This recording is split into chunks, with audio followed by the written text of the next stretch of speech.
నమస్తే, నిజంబ్రుక్ స్వాగతం. నా పేరు లలిత్. మనం కొన్ని ప్రదేశాలకి వెళ్ళినప్పుడు అక్కడి ప్రశాంతత, ప్రకృతి మన మనసుని తేలికగా చేస్తాయి. రీసెంట్గా నా మనసుకు బాగా నచ్చిన ఒక ప్రదేశానికి వెళ్ళినప్పుడు ఆ ఫీల్లో నాలో రూపుదిద్దుకున్న కవిత ఇది. నా మనస్సును అడిగాను నన్ను ఎక్కడికైనా తీసుకువెళ్ళమని. అక్కడ శాశ్వతమైన ప్రశాంతత తప్ప ఇంకేమీ ఉండకూడదు. నా నుదుటిని తాకే చల్లటి గాలి నాలోని ఆలోచనలన్నీ మాయం చేయాలి.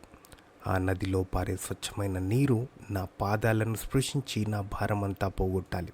పక్షుల సన్నని కిలకిలలు తప్ప మరే శబ్దము వినపడకూడదు. ఆ విశాల ఆకాశం చూస్తూ నా కలలకు రెక్కలు వచ్చి ఎగరాలి.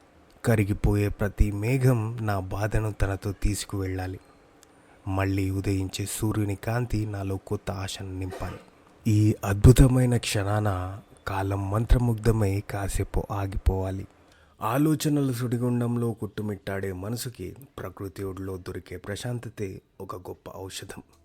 ఈ కవిత మీ మనసులోని భావాలకి కూడా ఒక చిన్న సేద తీర్పునిచ్చింది అని భావిస్తున్నాను.